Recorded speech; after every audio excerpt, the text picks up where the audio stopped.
Hi, I'm Ashley Atwood with Sunshine Hill Properties, and I've helped over 70 hopeful homeowners build their bridge from renting to home ownership. Now I'm here to give you the tools you need to achieve your dream of becoming a homeowner. This is the How to Be a Homeowner podcast. There we go. We are live. We're not really live to you. It's live to us. In person. We're in person. We're recording. This is How to Be a Homeowner. I am your host. I am Ashley Atwood, and we're sponsored by Sunshine Hill Properties. Today, we're talking all things mortgage and equity. We have Chris Morris, who is a mortgage loan originator with Barrett Financial Group. All of his qualifications are there on the screen. If you're listening to this, they will be in the show notes. You can tell he is a legitimate human being that does really good work and is licensed and all of that kind of good stuff. So I'm excited to have Chris over to chat mortgage, because it is obviously you could pay cash for a house. Sure. And a lot of people have been lately, mm-hmm. But the normal person, I say not that you're not normal if you're paying cash, but it's normal to need a mortgage to buy a house. But cash is king too, so might as well use someone else's money. So if you have cash, great. But if you don't, Chris is the guy you need to talk to. I'll get you cash. So let's tell a little bit about Chris. He's from Michigan. So moved from the cold to the hot here in Phoenix. And he started in the financial world working at Washington Mutual. He was originating mortgages at WAMU, which is kind of sounds like something from SeaWorld. And then after Chase bought WAMU, he went back into retail banking. There he spent 16 years conducting home equity lines of credit, otherwise known as a HELOC. Business loans, business real estate loans, and full relationship banking. He also helped with over 15 million of the PPP loans that went out at the start of COVID. I did not get one, but I didn't call Chris either. So maybe that was my mistake. He and his wife have a new baby daughter. And when they found out they were expecting her, he knew he needed to take control of his life, said mortgage industries is the way to go. And you were like, you know what, this makes sense. Mm-hmm. And that's where he is now, helping clients originate loans, following his passion. He's been being a mortgage broker. He is licensed in, wait for it, Arizona, California, Colorado, Michigan, Tennessee, Texas, and Utah, and coming soon, Nevada. Right? So yes. If you're any of those states, you can call Chris personally.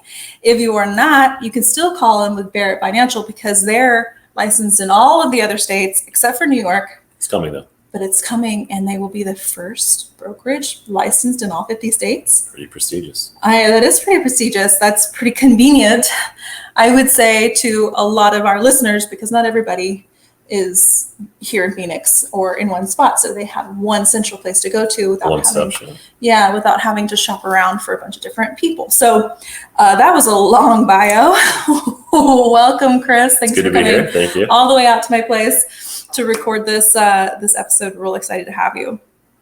So there's a lot of finance in your background, right? So why did you choose mortgages over anything else? When it was time to make that change, why did you choose mortgages? So I have an economics and finance degree, so I'm just kind of a numbers guy. I originally, again, started doing mortgages with Washington Mutual. So that was back in the day for sure. So ultimately, I just like to be a problem solver. And being in the banking world, I work with so many individuals that whether it was balancing their checkbook or their financial plans, it always seemed to come back to their home. And so having one of their biggest obligations, that was just something where I could really help solve people's problems the most there. So whether it's buying their first home or buying another investment property or vacation property, that just was very intriguing to me. So I like solving the problems of, hey, how are we going to get this home done for you? Or how are we going to get this financing done for you? And it just came naturally. And I had somebody in the mortgage industry reached back out to me to get me to come back. And it just made sense because it was something I like to do. I can help clients with the new baby. I'm up almost at all hours of the day. So I am about to experience that myself. There you go. So, I mean, I can work whenever, wherever. And it's very rewarding to see somebody from the start to finish to get their home. So, yeah. So what would you say your favorite part is? My favorite part would definitely be closing. And the reason why is, I mean, you see the culmination of, all the hard work that the realtor puts in, the buyers, whether they're planning, they're finding this house, with how the market has been earlier, looking at ridiculous amounts of houses and their offers falling through. But now it's just when you finally get a client to a clear to close to signing, it's kind of like hitting that game-winning shot in basketball or something else. So it's just a very rewarding feeling. And just to help somebody get there, it's just a very rewarding. Yeah. I would say closing day is like the best day because like it's all. It's not over at closing because sometimes you got to work with title, but hey, recording and closing and like getting that key to the client is like the most amazing feeling. Yes. I know with me being self-employed, I've been self-employed all my life. So getting a mortgage has always been an issue. I didn't own my own home until I was 40 years old because self-employed status was just getting in the way. And I didn't have somebody that was like super eager to solve the problem either. However, our mortgage was chaos. I was never been so stressed out. And when closing happened and we were cleared to close and it recorded and my real estate agent called me and I was like crying not because I was so happy to get my home first house, which I was, but just like, thank God. Yeah. That relief. And it's kind of just, it is a whole culmination of the whole process. And so it's just good to finally get there and it's just a great feeling. It's a great feeling. So I hope that we get to help you with those feelings. So let's take a quick break. We'll hear from our sponsors, and then we're going to jump into probably a long episode, I'm going to guess, because we're going to talk all things mortgage and equity. There we go. All right. We'll be right back. For this break, I'm going to mention one of our incredible sponsors, HOA.com. Did y'all know that HOA actually stands for Homeowner Alliance? They are America's #1 referral network for professionals that service homeowners. That means their entire existence is to pair quality service professionals that service your house with you as the homeowner. Go to HOA.com/Ashley to find a service professional in your area. They serve the entire country from Austin to Denver to Phoenix to Tampa. You'll be able to find somebody in your area.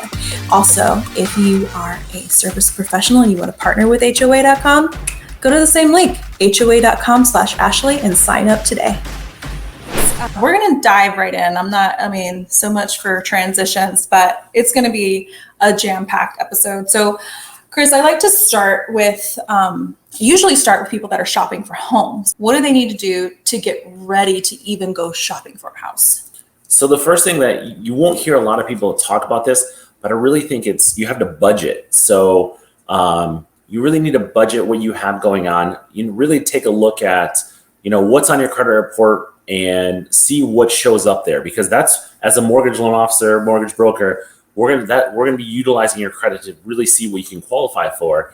But you really need to budget the money that's coming in every month, what you're spending on different things. Let's say you're spending half your money on subscriptions on everything else. Like, that's money that you could be putting towards a house. So you really want to budget, save up to see what you could qualify for. But it's, getting with a financial advisor, getting with your banker, and kind of putting that plan in place, getting with a mortgage officer as well to let you know, hey, we want to buy a house tomorrow, but sometimes tomorrow is not going to be right for you based on where you are, whether it's your credit, whether it's your income, whether it's the down payment you have. So it's really, you want to pre-plan that. And so putting a budget together to really see what money you have to put towards it. You might be paying $1,000 a month in rent or $2,000 a month in rent, but you may not be able to qualify for that in a mortgage based off what you have going on. So when you're looking at credit as well, there's times where if your credit is 580, you can qualify for some things, but it doesn't qualify you for some of the best rates, best products. So some people think, oh, my credit needs to be repaired. It's going to take me 6 months. Not necessarily. Like, I have clients where we can do a rapid rescore and increase their credit within a matter of a week to 2 weeks. So it's just kind of getting the full spectrum, getting the full picture aligned. So the first thing is budgeting, and then it's that pre-planning to see exactly how much money do I have to put down towards the house? How much can I spend every month on it as well? And obviously, it's not always going to be every individual be able to point that out themselves, but going to a mortgage loan officer as well, that I'm willing to spend the time with you to kind of show that to you as well. That's going to be a key for you. So it's talking strategy. So basically calling Chris saying, hey, I need a strategy session. I'm wanting to buy a house. They can sit with you and say, I'm going to want a house that's going to be about $400,000, we'll say, which is an average 3-bedroom house-ish here in Phoenix. And you can go to Chris and say, this is what I'm wanting. And you could have had that conversation with a real estate agent saying, hey, I need a 3-bedroom house. How much money am I going to need for that? Then we'll sit with Chris, talk about, okay, this is what that payment might look like with your credit score being here. Your interest rate might be here. This is how much money you might need per month. This is how much money you might need down. That way you have a plan in place that so that you're not disappointed when you start going shopping and you can't get approved for what you want or what you need. So it's always better to start thinking ahead. And like Chris said, he's happy to sit and have a strategy session with you. That doesn't mean you're going to go shopping for a house tomorrow. It might. He might be like, you're ready to go. Let's get you into a loan. But it's more important that we set you up for success. And that's what we're talking about here for our first timers, to make sure that we don't disappoint you. Very true. Very you true. know, like, we want you to be happy. But we're not going to tell you just what you want to hear. We're going to tell you what we see on paper and then give you a strategy to do that. If you need to increase your credit, or we need to put you in touch with a financial planner to help you save for more money on a down payment, etc. All that kind of stuff your mortgage officer can help you with. So use them as a resource. Very true. Absolutely. How does credit affect our ability to get a home? Because I do work with a lot of first-time home buyers, and their credit can be all the way down to like 550. And then we have some obviously that are 750 that are doing really well. When you guys look at that, is there automatic, oh, it's this cutoff time? You know, if you're 550 or lower, absolutely not. Or tell me a little bit about that. Well, so I think a lot has to go with that, because when we look back, there's not a lot of training or education that comes into your credit. So when we're younger, I wish instead of some classes we take, I wish there were some credit classes that we're taking, because it's really not a difficult process to learn, but it's just not something that people are well versed in. So when you really look at your credit, the difference between someone that's a 550 and a 750 isn't really as drastic as some people think, because realistically, you're looking at utilization or how long you've had credit open or late payments. So, taking care of those, simply having, let's say you have $10,000 in credit card debt and you only have a $10,000 limit, you can transfer that to like a term loan, and that will actually raise your score pretty quickly. Again, transferring some of that stuff it's going to be higher interest rates. Sometimes you kind of have to bite the bullet and pay a little bit higher for something else. But raising your score is actually a lot easier process than people know. Obviously, it's a lot easier to lower your credit score, but raising it is it's an education process. But you really you want to make sure that everything's being paid on time. If, let's say, for some reason you can't pay something, you really want to look at, if you get past the 30 to 90 days, that's really when you limit yourself of the options that you have. So a late payment's going to stay on your credit for 12 months, if not more. And that's going to hurt your ability to get financing. So, sometimes people have to make those tough decisions, but, sometimes you want to really look at all your options, because if, hey, I'm trying to buy a house a year from now, making those decisions could really affect you on a negative way. So you want to look at, if you're at a 550 credit score, really break that down. There are credit repair companies, but realistically, I've helped hundreds of clients right now over the course of my time in banking and mortgages, and I can help you tell you the right things to do there, because I can look at your credit report and be like, we can do this, this, and this. And even with a rapid rescore, I can tell you how we can raise your score. I raised a client's score 70 points in 2 weeks once. Wow. So that's impressive. That's not every client, but again, sometimes that's, hey, we need to pay this down. We need to close this. We need to release you from this being an authorized signer on this account. But there are always options for you. So, and then it's also taking into consideration, if I'm doing a bankruptcy or a short sale, like there's still options for you as a home buyer, buying a car and everything else like there. And that's not the end of the road for you if you do have one of those options, because if a medical reason or anything else like that, there are still options for you there. So, and the great thing about being a mortgage broker, working with mortgage brokerage, is that there's so many options, even people that have like the below the 580. You go to a traditional bank or online lender and they're like, we won't help you. But being a mortgage broker, there's a lot more options that we can help you with that. Yeah, so credit score is more of a measurement of how you manage your money and manage your debt. It's a risk factor score. Right. So the lower your score, the higher risk you are for banks or any debtors that might be willing to lend you money. So it will directly affect, usually, I think the most immediate effect is interest rates. Yeah. The lower your score, the higher your rate, because they're taking on more risk, which higher interest rates means higher payments. Correct. So those are kind of things that you need to look into. I mean, having that 70 points in 2 weeks I've never heard of that before. That's pretty awesome. But those are things that you need to look at. If you're pricing yourself out of a monthly payment, okay, well, maybe we need to raise your score 50 points and then you can afford that. Very true. Like that. Now it's in a place where you can afford it. So, so that's credit. It's very important. And I agree with you. There are some things that need to be taught in high school that are not taught that would, I think, really help people's financial future from the beginning.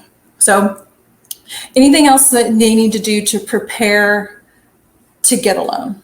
So it's really even have a conversation with a loan officer prior to even being ready, like, hey, I need to apply today, because sometimes you need to know how much money do I need to put down? What am I really looking at? What are my options? And, you could go to your bank and you could go online and hopefully pick the right option.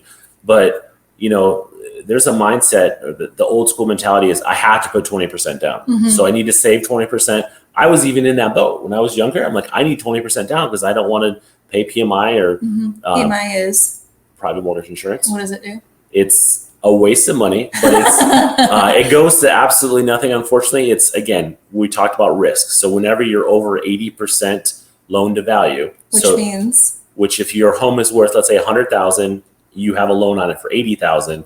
That's the 80% loan to value. So when you're over that 80%, then you're paying the private mortgage insurance, which is, again, you're a higher risk to the lender. So that's kind of their compensation. They're back for that. So that protecting them. It's protecting the lender in case of default, because what happens is if you are borrowing 99%, say you get a $99,000 loan on a $100,000 house, what happens if that market goes backwards and you can't sell your home if you can't make the payments? It's really high risk for the lender. And like it or not, guys, they're going to protect their rear end, and that private mortgage insurance covers them in case there's like a default in some of those ways. So it's extra payment per month. Very true. So putting 20% down isn't always bad because you save that. Correct. But 20% down for some houses is a lot. Very true. And then, so if you're a first-time home buyer, like saving that amount up, it's a daunting task. So whether you're pulling it from a 401k or pulling it from somewhere else, sometimes it's not the best option. And over the last few years, like, hey, I need to get into a house. You can't just bump up your savings that drastically for some people. So there are options out there where you don't have to put 20% down. You can put 5% down, 3.5% down, 3%. And even there's down payment assistance programs as well that can help you get into a house there. We're going to get into that because there's a ton of different programs, and I want to make sure that we cover all of that. So I think that's all amazing information. The main thing I want to take you from that question, guys, is to call Chris and get a strategy session put in place. If this is where you are, if you're like, I'm going to buy in 1 year, that's my goal. The first thing you need to do is call Chris or call me first. And then there we go. I can tell you what kind of house is going to cost. And then we can go to Chris and see how we can afford that loan for you. Once we've prepped, we've got it ready to go. We're about to go shopping. Now, you're going to need a pre-qualification letter. Some people say, oh, you're pre-approved. I get those in the mail all the time. I'm pre-approved for a $100,000 loan. I'm like, really? Thanks. That's so nice of you. What's the difference between pre-approved and pre-qualified? Great question. So when it comes to pre-qualification, again, that's something where if you're trying to buy a house, you need a pre-qualification to even make an offer on a house. Yes. So pre-qualified, that's basically, you don't necessarily need a full loan application to do that, but we do need to collect some basic information, collecting your income, we will pull your credit for there, but it's not a full depth look at your financial situation. So it's more or less finding what can we basically qualify you for and going from there. So it's a quick overview of where you are financially, but it's not an in-depth look. Mm-hmm. So then you ask what a pre-approval is. So pre-approval, again, when you're trying to buy a house, it's focusing on your credit, it's focusing on your assets, and then it's focusing on your income and then the value of the house. So doing a pre-approval really gets those three main topics out of the way. So you're getting a full in-depth look at your credit report, seeing what's on there, getting a full look at your income. So really seeing all values of your income to get your debt to income, which is basically your liabilities that you pay each month divided by what your monthly income is. You'll hear that your debt to income brought up whenever you're in a mortgage process. And then your assets. So we're verifying your down payment, whether it's the 3, the 5, the 20%, 50%, whatever you're putting down. We're verifying those. And this is an underwriter looking at this saying, yes, you're approved for this amount. And really the only thing we need from there then is getting the evaluation of your home. So an appraisal, or if you have an appraisal waiver, that's an option as well. But really getting you to that final stage. So when you can get a pre-approval without finding a house, and it makes it so much easier. So when you do find that house, it's a quick process rather than I found the house, now I need to go through the whole process. So okay, so the pre-approval is more in-depth than the pre-qualification. Correct. So pre-qualification is just like a quick overview. You usually can get that on the phone with somebody, right? You can get it easily within the same day, even on the phone.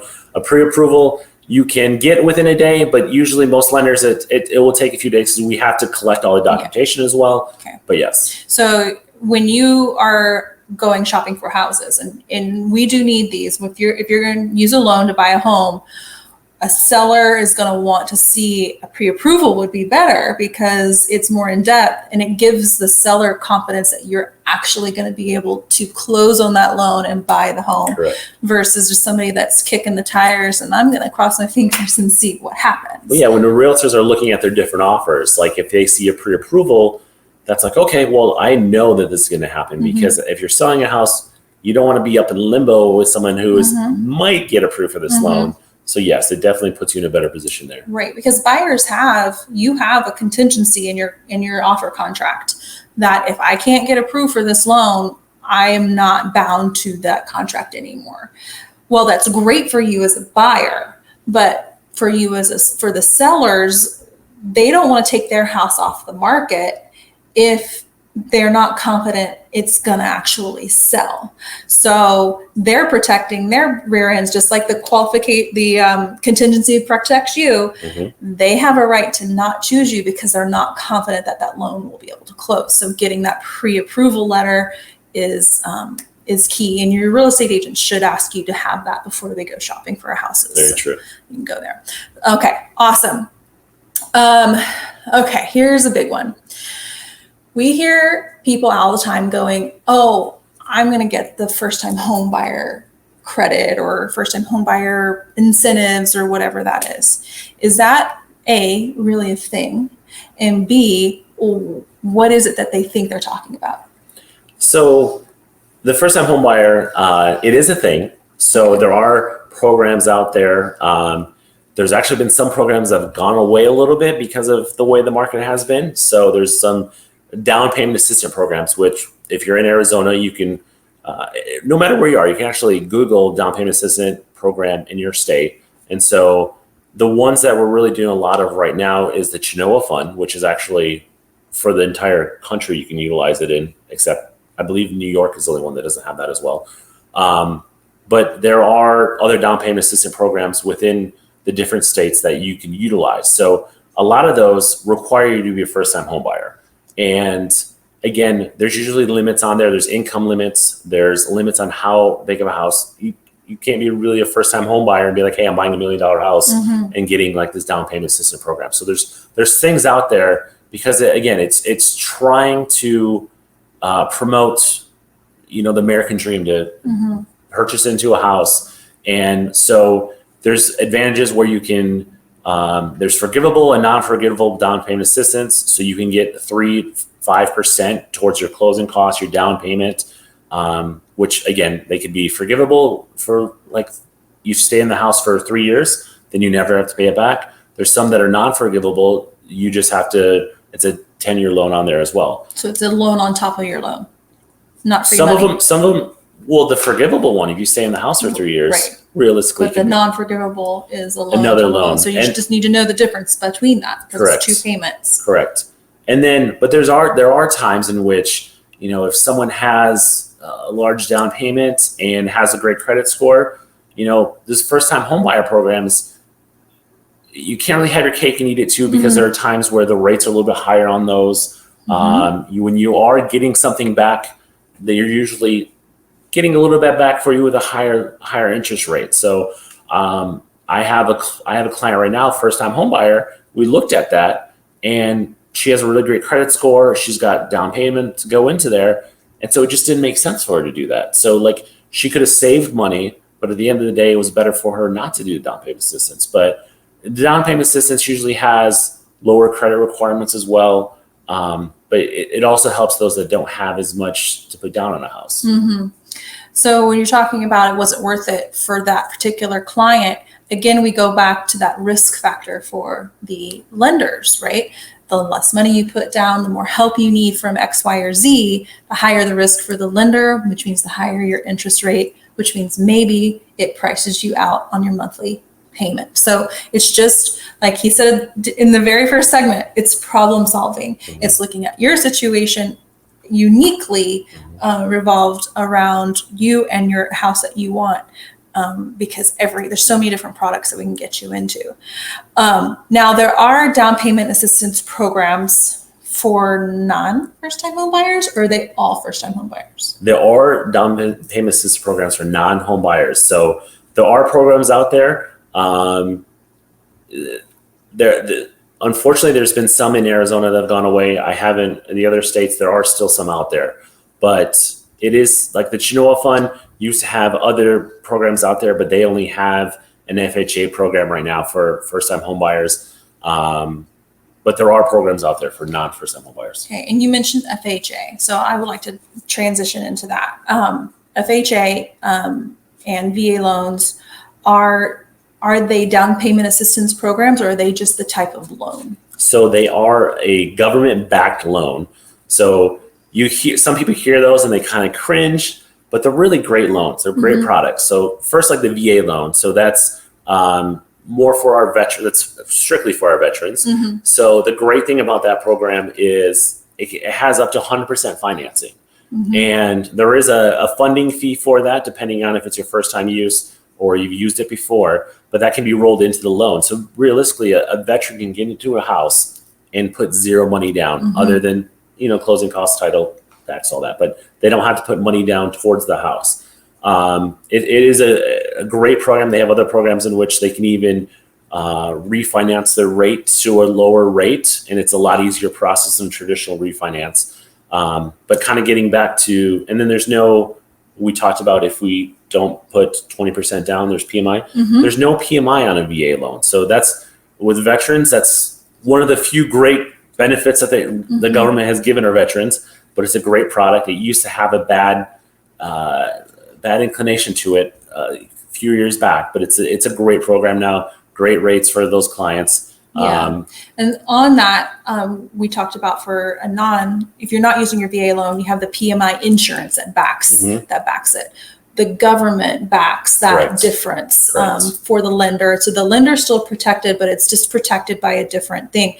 PMI was private mortgage insurance, so it's a privately held thing versus the VA, which is government backed. So they're kind of going back to the other government program. Well, there's two other government programs. There's USDA, which you don't really hear a lot about in the Arizona market or really big cities. I just helped somebody in Tennessee just because it was a more rural area, but those are great programs as well because it's 100% financing. So if you're looking somewhere outside of a larger city, you can actually look online at USDA.gov and look up different houses to see where it could qualify there. Who or what are typically qualified for USDA loans? It's income driven, so it really depends on your income, I believe. And then it's really in the rural areas. Okay. So there are certain benefits for certain professions, but anyone can really qualify for it. So it really kind of depends on if your income, I believe for an individual, if your income's over 102,000 right now, I think you don't qualify, but there's also a limit of how high you can go on the loan. So online, you can see all that information as well. So that's USDA. And then there's FHA, which when you look at that, people get a weird vibe about the FHA, but FHA is actually a really great loan. So even right now with what's going on, FHA rates are about a whole 1 to 1.5% lower than conventional lending. And the FHA has a lot lower requirements than the conventional lending. And you can actually get into an FHA house with only 3.5% down. So again, if you're putting less than 20% down, like we said earlier, it's not PMI. So there's an upfront mortgage premium that you have to pay, which you can roll into the loan. But then you're also paying a monthly insurance premium on that per month with the FHA loan. So you always pay that on the FHA loan. So that's a little downside to an FHA because you are paying a little bit more per month, but it allows you to get into a house, a lower interest rate and lower down payment. So yeah, it's an excellent product. I help people that are using that a lot. I wanted to use it, but I didn't qualify for it, my self-employment status. But it ranges too for down payment. Sometimes, like if you don't qualify for the 3.5% down, there's still like you could do 10%, which is still better than 20 if you don't have, like our house. We needed $80,000, and I was like, holy, that's a lot of money to save up. So FHA is a great loan. We did mention conventional. Okay, let's talk about, so we've covered VA, we've covered USDA and FHA. If they're not those three, they're one of two other things. One is conventional, and that's what most people are going to go through. So let's talk about that. So conventional is your typical financing. So whether you're putting 80% down, there are some products out there which you go up to 3% down, which again, when you're looking at a 3% down on a conventional, usually you have to have a pretty good credit score for that because the lenders that are offering that are more risk averse and more allowing to allow maybe someone with a higher credit score to put less money down. The conventional financing is your traditional financing that you'll see on your homes because there's not the additional fees. It's not backed by government agencies in a sense. There's Freddie Mac and Fannie Mae, which are two different organizations that are private organizations, but loosely tied to the government as well. But those are kind of that regulates those type of loans. And so the great thing about those is your traditional 30-year mortgage, your qualified mortgage, which is a 30-year mortgage without paying too many fees, is a conventional loan. And conventional usually is anything that goes up to a certain limit. So depending on your the county that you live in, we have different conventional limits. You mean purchase price limits? Purchase price, yes. Okay. The max loan amount can only be a certain amount. So depending on where you live, most places like Arizona is set at a certain limit. And then you look in places in California, Washington, Florida, Texas, they have a little bit, or not Texas, I was Austin, New York. Yeah. They have higher limits, which are then the jumbo. So that's a little different there. But Yeah. So they look at it, when they look at limits, they look at what is like the median house price or something along those lines. So that they're not promoting these to the big major like multi-million-dollar mansions. They're focusing it on our everyday folks that want a house for their family. Correct. So that's where they have those limits. They're like, you know what, we're going to promote this for, I say middle America, but like, I don't mean it geographically. I mean it, the majority of Americans that are going there. And conventional loans follow basically a set of guidelines. That's what Fannie Mae, Freddie Mac. Sorry, guys. That's what they are. They are setting guidelines so that they follow certain rules, which helps to keep another 2008 from happening. Correct. We just watched The Big Short the other night. Great movie. It's a great movie, and it really explains what happened in 2008. So if you have a minute, go ahead and watch it. I think we watched it on Hulu or something. I don't know. But yeah, those guidelines help prevent those kind of catastrophes. That's with the conventional loans. Now we go into, I have a non-QM loan. It was not cheap. But let's talk about what that means. If you don't qualify for all of these, there's still options. Definitely. Guess what? There's still options. They're called non-QM, which is not qualified. Not qualified. So again, a not qualified mortgage is something where it's different. Like you're not a W-2 employee that's been working somewhere for, 5 years and you have the 20% down. It's, hey, if we can't fit you in this bucket, there's still options out there. We don't want to leave you in the dark. So kind of some examples of this is there's bank statement loans. So, a lot of business owners, they write things off because you're able to. Why not take advantage of it if you can? But then at the end of the day, when you do your taxes, your income shows X amount. That's not really what you made, and you make more money, but a bank statement loan for, 12 to 24 months allows you to show, hey, really, this is how much is going into my account. This is how much I can qualify for. So really you show the lender 12 to 24 months, whether it's personal or business or sometimes both, and they'll see the actual cash flow going into your account. So like you said earlier, they're usually a little bit pricier because it is a higher risk because you aren't your traditional borrower, but it's still an option for you. And then a lot of investment lending out there. So there's products out there right now where if you're trying to buy a house, you don't even have to provide your income. If you want to buy an investment property, you can literally just go off of what the appraisal of rent would show up on an appraisal report. And if that rent is the same of what your mortgage should be, you could qualify on something on along those lines. Yeah. So that's for an investment property, and it basically looks at how much income that property would make you, and they qualify it based on that business. That business is the house. That's how they qualify those loans. Most of you that are listening, that's something that we'll look at in the future because most of you are first-time home buyers. So you won't be looking at those. But the non-QM loans are an option if all of the others seem to be out of reach. Well, here's another option too. It's when sometimes you're in industry and you're a W-2 and you switch to 1099. And so if you've been in the same industry for a while, typically you need to be in that for 2 years for traditional financing. Well, with non-QM, it will allow you to still utilize that. You still have options there. But there's also other options where,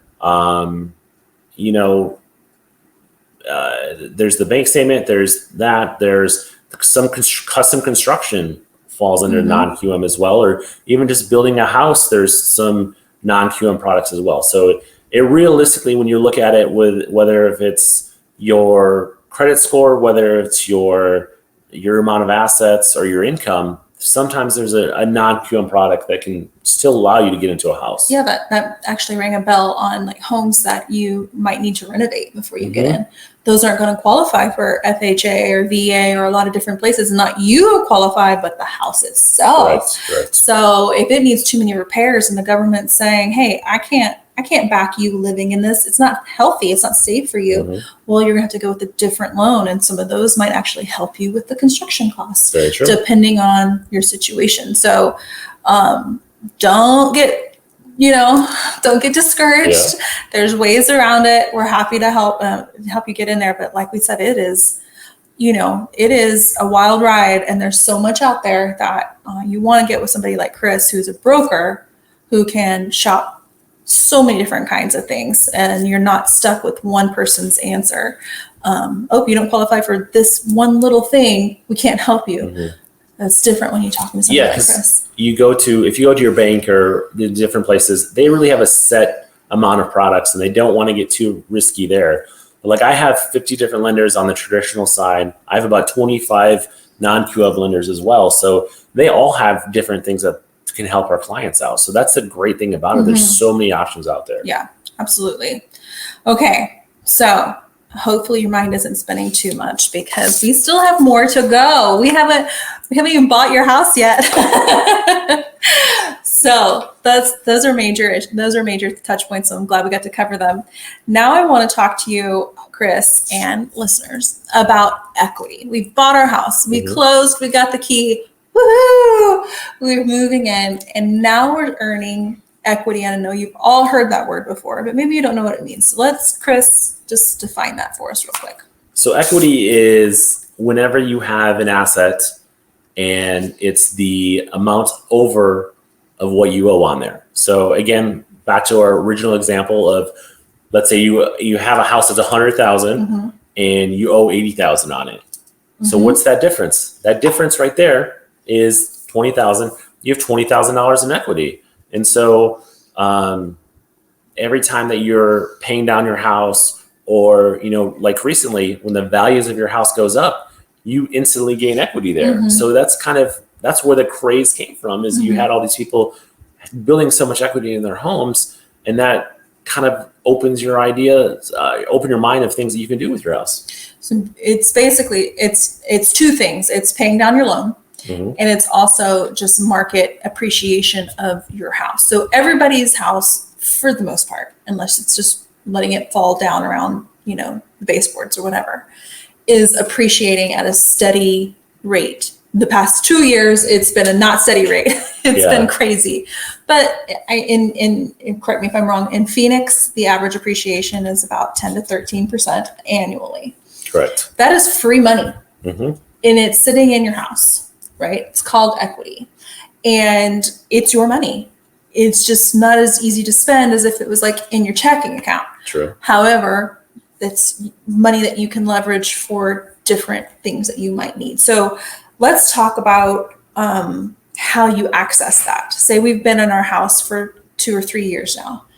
We owe $300,000, and it's a $400,000 house worth, it's let's say valuated at $400,000. Let's talk about that. Yeah. So, if you've been in your house and you're paying your mortgage, and like I'm paying down my house, and like, well, I've been paying all this money. Like, where is it going? Like, I'm gonna have to wait till 30 years. No. So there's options. There's a couple different options for you. So the most common one you hear about is a home equity loan or home equity line of credit. So, the difference there, home equity line of credit, really think of it as like a credit card against your house. So really you can utilize it. It's usually a quick process to get, and the rate is usually really low. Unfortunately, the Fed fund rate has gone up a couple of times, so those rates have gone up.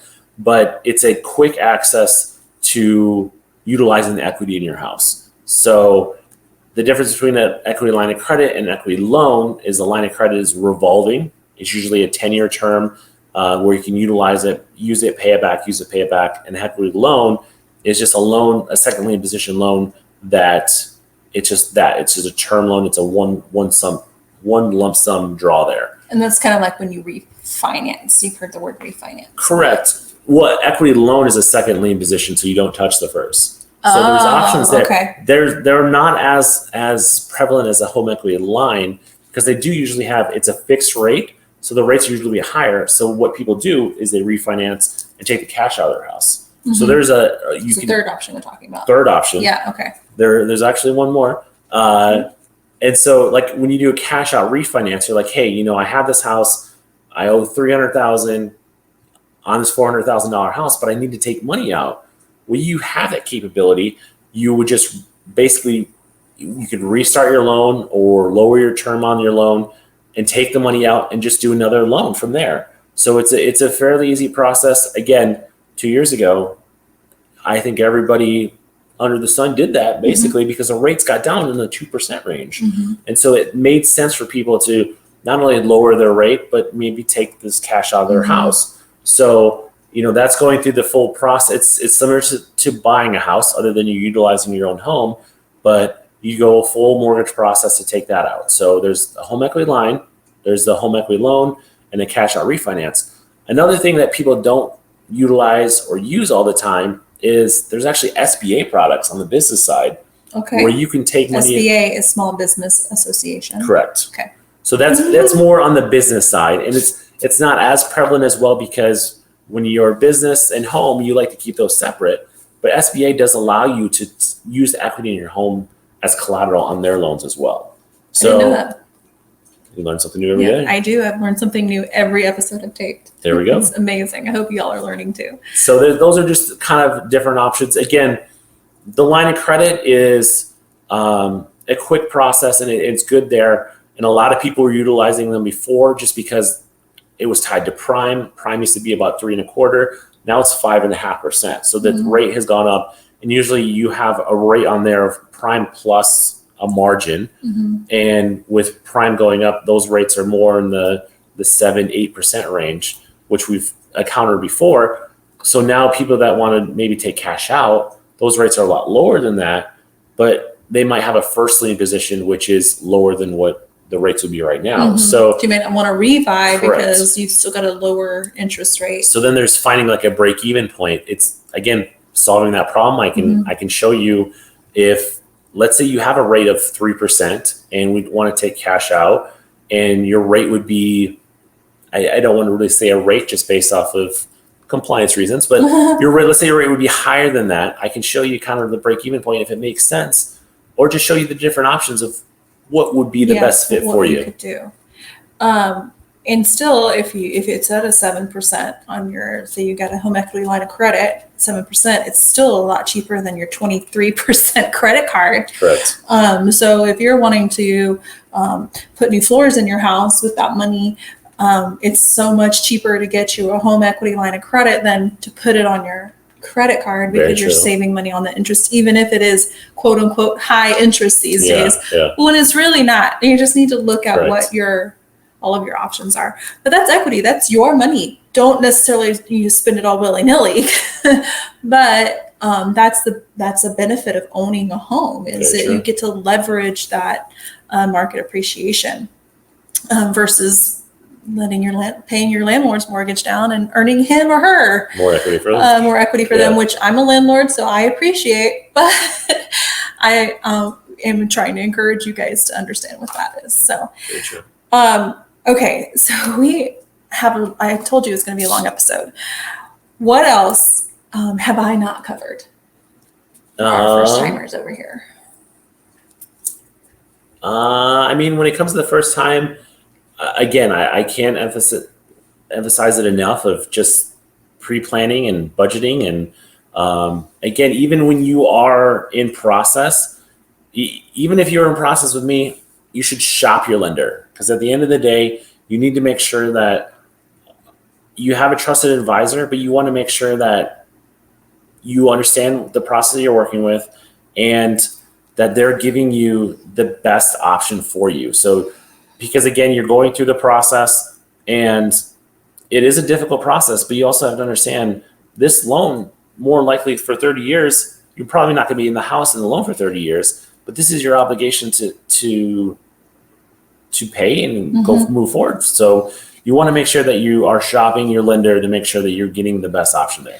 So when you are shopping your lender, what do you mean? Like, what are you looking for? Other than, to me, it's a biggest thing is relationship. I need to be able to trust that this person is getting me the best information that he or she has. What else would you be looking for? So you brought up 08 a little bit earlier. So one of the big changes with every loan that's completed now is at the beginning of the process, you'll get a loan estimate. And so a loan estimate will give you kind of a breakdown. The fees will be a little bit higher on a loan estimate because it is an estimate, and it's based off of, let's say this is your down payment, this is your taxes, your title. These are all the fees and your cash to close. So it'll also usually show if your rate is locked or not locked. Ooh, that's a good one. Yes. Because I'm going to interrupt you there just for a second, because we've had people that are pre-approved for this amount of house, but by the time they get their offer accepted, go through escrow and get it closed, the interest rates have gone up. They didn't lock that interest rate in, and now they're not getting approved. Right. So that's a big one. Make sure that's a locked interest rate, please. That's one of the most important things, but hopefully you made it to this point, because that's one of the most important aspects is like when you're looking at that, the loan estimate, but then at the end, you have a closing disclosure as well, which is your final fees. So again, usually you want to shop your loan estimate. So even if you have, I'm all about relationships too, and I even encourage my clients too, because you always feel like you have a good read on people, and if you're referred to someone, you believe that they'll do right by you, but at the end of the day, you want to make sure that there's nothing better than having that reaffirmation that they are giving you the best option for you. So you're going to see different things, like different closing costs, different interest rates, different products when you go shopping for a lender. I don't personally go for the cheapest because I always feel like you pay for what you get. But you don't want to be taken advantage of either. You don't want somebody that's going to take a big chunk of money on their closing fees because that's how they make money. That's a lot of what happened back. They were just getting collecting fees back in 2008, not caring what kind of loan they were giving you. So you want to be competitive in that regard, but don't necessarily shop for the cheapest one. Correct. Shop for the fair price, for the most knowledgeable person that you connect with. You want to be able to connect with them too, because you have a relationship with that lender. Tell you what, you're going to be talking to them a lot. Very true. We're going to wrap this up. I know you guys have been listening. My phone is ringing off the hook. My emails are going like crazy. So let's get this, down to business. I usually ask a lot of different questions, but since it's so long, my favorite one is the craziest story that you can tell me. So I actually have 3 quick ones to tell you. Okay. So first off, I had one time had a client which we were closing on his mortgage, and he was a retired real estate attorney. So his closing went 3.5 hours because he read every page. So that was a little crazy. I had another one where I had a client who they moved from New Jersey to Scottsdale. I was working in Scottsdale at the time, and he was a retired firefighter. He had a large settlement, moved out here, and the wife was very particular on the loan, on his accounts, that, everything was titled correctly. And sure enough, a few months later, the home had sold, all the accounts had been closed, and she moved back to New Jersey. And I gave her a call, and I was like, hey, I just wanted to see what's going on. And she said that her husband had died, and she did this little mousy laugh, and it kind of did like chills down my spine. And I needed a copy of the death certificate to close everything out. And he died. The next day he was cremated, and there was no autopsy. No. Oh my goodness, drama. That was kind of crazy. So let's put that in a TV show. Keep your wife happy. Husband. And then what was the third one? Oh my gosh. I had. You're letting everybody down? Oh no! Why can't I? My third crazy story. That's it right now. Oh, you'll have to check back in. Maybe I'll have him do a little insert when I see him next. We'll do a little TikTok of his third one when he can remember it. Maybe. All right, Chris, I have thoroughly enjoyed this conversation. I know I learned something. I hope you guys learned something. We can basically help you in any state that you are listening from or watching from. So let's tell everybody how they can get a hold of you. Go. So first, you can call me. Okay. Call or text. So my cell phone right there. Always have it on me. 480-294-1998. And again, like I said, with the recent baby, I'm up at all hours. So I had a realtor call me at 5 a.m. one day. I was talking to another client at 9:30 at night, because at the end of the day, I understand that everyone works different times of the day, the night. So I'm willing to help you regardless of the date and time. Okay. How else can they get a hold of you? There's also an email you can email me at. So ChrisForYourMortgage@gmail.com. That's one of my email addresses that you can reach out to me. And then you can also go on my website, ChrisForYourMortgage.com. So that you can apply there. You can see some more information on me. You can see a picture of me when I actually had hair. But I look better without the hair, so I need to update that. And then social media wise, maybe you want to spend some more time.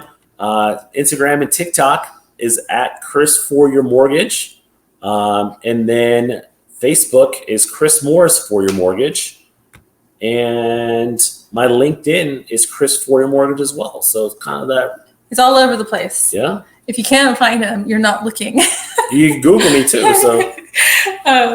And if you need to call me and say, hey, Ash, Who's that big guy? I need the mortgage guy, and I can get you in touch with them. You're like, and who's for my mortgage? Chris is for your mortgage. Also, make sure when you call or contact him that you say you heard him on the How to Be a Homeowner podcast. That way he knows to treat you extra VIP, because any friend of mine is a friend of his. Very true. So awesome. I think that's it. That's everything. That's it? We did it. We got under an hour. That's just like we promised. Yeah. With commercials, it might be a little over, but that's okay. We love you. We're so grateful that you tuned in for this episode. I think it's super highly informative. Thank you, Chris, for coming. Thank you for joining me. And we'll see you next time. Bye, y'all. Sunshine Hill Properties is proud to bring you the How to Be a Homeowner podcast. If you have more questions, ask them in the comment section. I will be featuring and answering them in upcoming episodes. If you like the show, leave a review and share it with a friend. Our goal is to help as many people as possible achieve their dreams, and your reviews help reach those people. If you are ready to build your bridge to homeownership, reach out to me at sunshinehillproperties.com to make an appointment for a call. No matter where you are in the country or on your journey, I'm ready to get you headed in the right direction with a free consultation. Interested in finding a trusted service provider in your area or partnering with HOA.com as a service professional? Go to HOA.com/Ashley. Are you an agent? Great. I am growing my team in states across the country. Let's schedule a call to see if we need an agent to cover your area. Visit sunshinehillproperties.com. Want a career in real estate? You're not an agent yet, but you still want a career? That's still wonderful. I'd love to talk to you about training with me or one of my team members. Contact us at, you guessed it, sunshinehillproperties.com. I have to shout out our amazing post-production team. Thank you, Space Dream Productions, for doing every bit of post-production.